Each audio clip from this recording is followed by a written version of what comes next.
India के दिल में एक नाम बहुत बड़ा है। ये नाम है टाटा। टाटा ग्रुप सिर्फ कंपनीज का कलेक्शन नहीं है, ये एक कहानी है जो मॉडर्न इंडिया के हर हिस्से में बुनी हुई है। 1.5 सदी से भी ज्यादा समय से ये लाखों लोगों की जिंदगी का हिस्सा रहा है।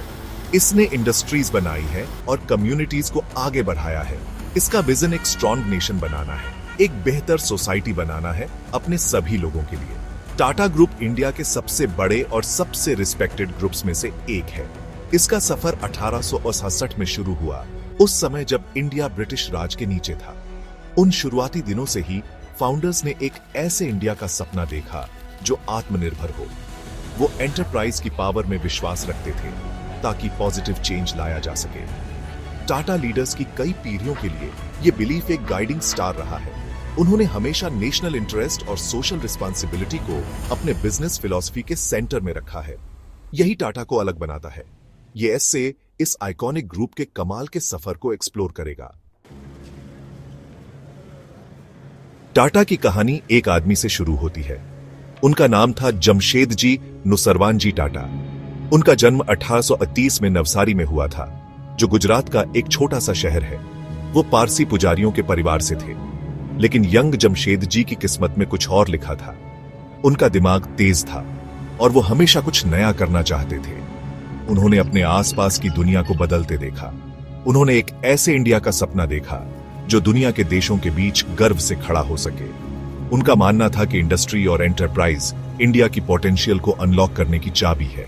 जमशेदजी की शुरुआती जिंदगी सीखने और ऑब्जर्व करने में बीती। उन्होंने बहुत ट्रैवल किया, खासकर इंग्लैंड। उन्होंने देखा कि कैसे इंडस्ट्रियल रेवोल्यूशन ब्रिटेन को बदल रहा है। उन्होंने फैक्ट्रीज और मशीनों की पावर देखी। उन्होंने टेक्नोलॉजी और इनोवेशन की इंपॉर्टेंस को समझा।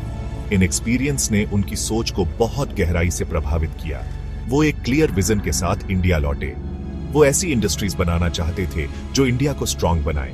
वो अपने देशवासियों के लिए अपॉर्चुनिटीज क्रिएट करना चाहते थे। उनका विजन सिर्फ पैसे कमाने का नहीं था, बल्कि एक नेशन बनाने का था। 1868 में जमशेदजी टाटा ने इंडस्ट्री की दुनिया में अपना पहला बड़ा कदम रखा। उन्होंने चिंचपोकली, बॉम्बे में एक बंद पड़ी ओनिल मिल खरीदी। उन्होंने इसका नाम बदलकर अलेक्जेंड्रा मिल रखा।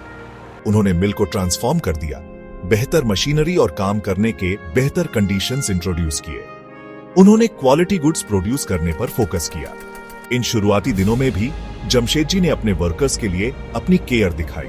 वो समझते थे कि खुश वर्कफोर्स ही प्रोडक्टिव वर्कफोर्स होता है। अलेक्जेंड्रा मिल जमशेदजी के लिए एक लर्निंग ग्राउंड थी। उन्होंने नए टेक्निक्स और मैनेजमेंट प्रैक्टिसेस के साथ एक्सपेरिमेंट किया। जल्द ही उन्होंने मिल को प्रॉफिट में बेच दिया। इस सक्सेस ने उन्हें बड़े सपनों को पूरा करने के लिए कैपिटल और कॉन्फिडेंस दिया। जमशेदजी टाटा का इंडिया की इंडस्ट्रियल सेल्फ सफिशिएंसी के लिए एक ग्रैंड विजन था।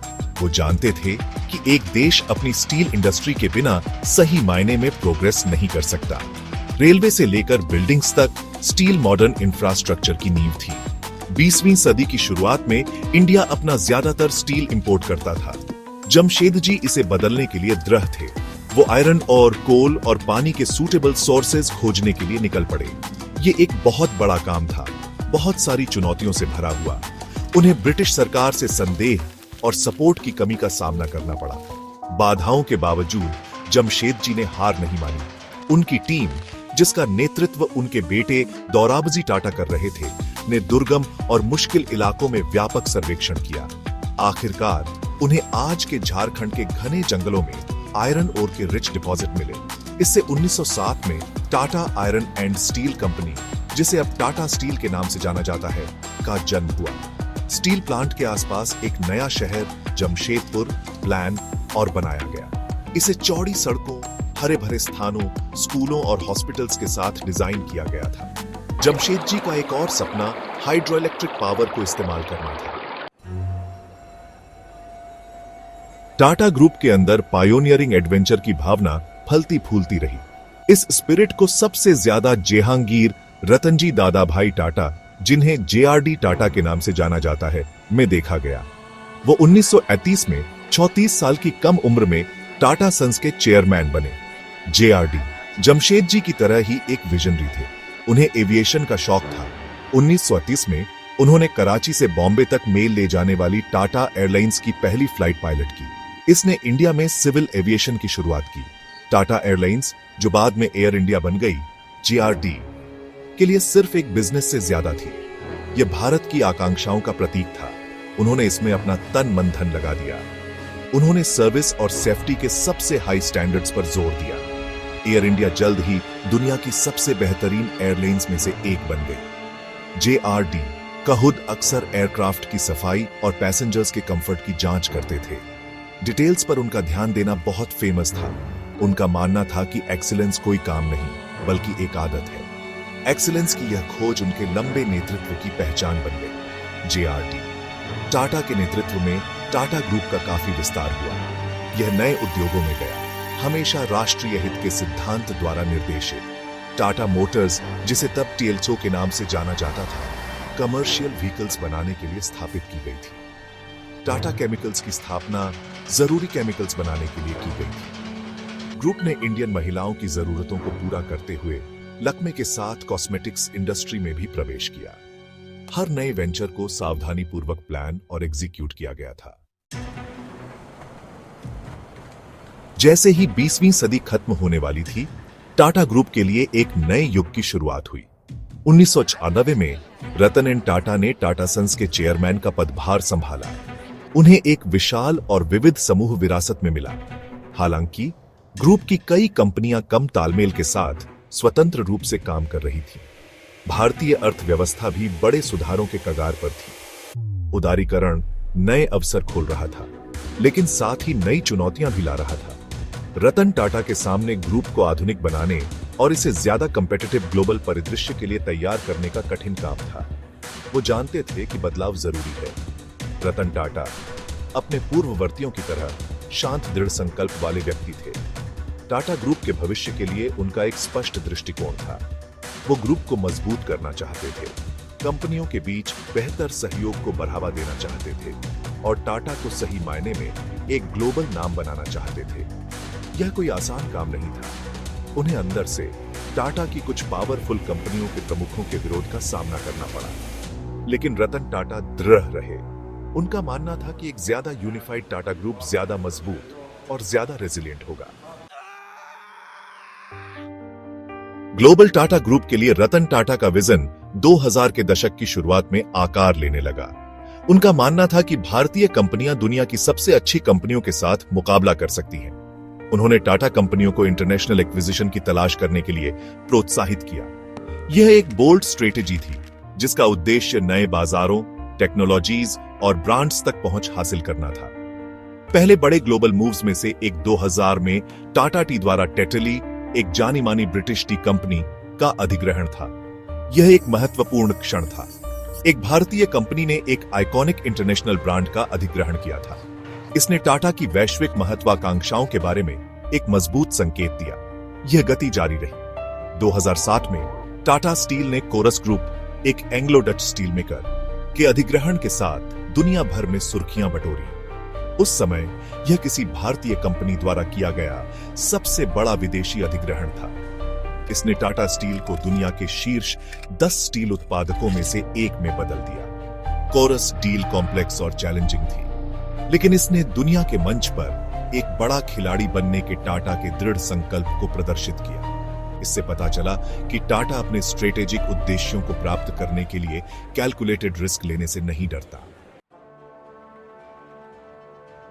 टाटा ग्रुप की कहानी समाज सेवा के प्रति इसकी असाधारण प्रतिबद्धता को हाईलाइट किए बिना अधूरी है। यह प्रतिबद्धता ग्रुप के डीएनए में गहराई से समाई हुई है। यह खुद जमशेदजी टाटा के समय से चली आ रही है। उनका मानना था कि कम्युनिटी बिजनेस में सिर्फ एक और स्टेक होल्डर नहीं है, बल्कि इसके अस्तित्व का असली उद्देश्य है। यह फिलॉसफी टाटा लीडर्स की पीढ़ी दर पीढ़ी चली आ रही है। टाटा सन्स, जो प्रिंसिपल होल्डिंग कंपनी है, के प्रॉफिट का एक बड़ा हिस्सा फिलैंथ्रोपिक ट्रस्ट्स को जाता है। इन ट्रस्ट्स को सामूहिक रूप से टाटा ट्रस्ट्स के रूप में जाना जाता है। टाटा ट्रस्ट्स भारत के सबसे पुराने और सबसे सम्मानित फिलैंथ्रोपिक संगठनों में से हैं। ये कई क्षेत्रों में काम करते हैं। इनमें शिक्षा, स्वास्थ्य सेवा, गरीबी उन्मूलन और ग्रामीण विकास शामिल है। उनके इंटरवेंशन का उद्देश्य वंचित समुदायों के जीवन में स्थायी और सार्थक परिवर्तन लाना है। ट्रस्ट देश भर में कई संस्थानों और कार्यक्रमों का समर्थन करते हैं। ये अस्पतालों, स्कूलों और रिसर्च इंस्टीट्यूशंस को फंड करते हैं। ये समुदायों के साथ सीधे तौर पर भी काम करते हैं, उन्हें अपना जीवन बेहतर बनाने के लिए सशक्त बनाते हैं। उनका काम अक्सर शांत होता है, लेकिन इसका प्रभाव बहुत गहरा होता है। आज 2025 में जब हम टाटा ग्रुप को देखते हैं तो इसका सफर स्थायी मूल्यों का एक शक्तिशाली प्रमाण है। 150 साल पहले जलाई गई जमशेदजी टाटा के विजन की लौ आज भी तेजी से जल रही है।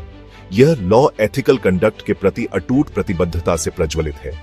एक कॉम्प्लेक्स दुनिया में टाटा ने हमेशा वही करने का प्रयास किया है जो सही है, न कि केवल वही जो प्रॉफिटेबल है। इस एथिकल कंपास ने ग्रुप को बड़े बदलाव और चुनौती के दौर से गुजारा है।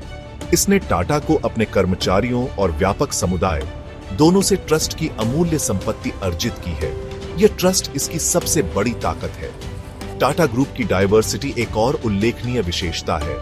नमक से लेकर सॉफ्टवेयर तक, स्टील से लेकर हॉस्पिटैलिटी तक इसकी उपस्थिति कई क्षेत्रों में महसूस की जाती है। यह विविधीकरण रैंडम नहीं रहा है, यह अक्सर राष्ट्रीय जरूरतों और उभरते अवसरों से प्रेरित रहा है। टाटा कंसल्टेंसी सर्विसेज या टीसीएस आईटी सर्विसेज में एक ग्लोबल लीडर है। टाटा मोटर्स इनोवेटिव नैनो और अब इलेक्ट्रिक व्हीकल्स सहित कई तरह के व्हीकल्स बनाती है। Tata chemicals, Tata consumer products और इंडियन होटल्स, जिन्हें ताज ग्रुप के नाम से भी जाना जाता है, सभी अपने अपने क्षेत्रों में अग्रणी हैं। यह विविधता रेजिलियंस प्रदान करती है और ग्रुप को आर्थिक जीवन के कई अलग अलग पहलुओं में योगदान करने की अनुमति देती है।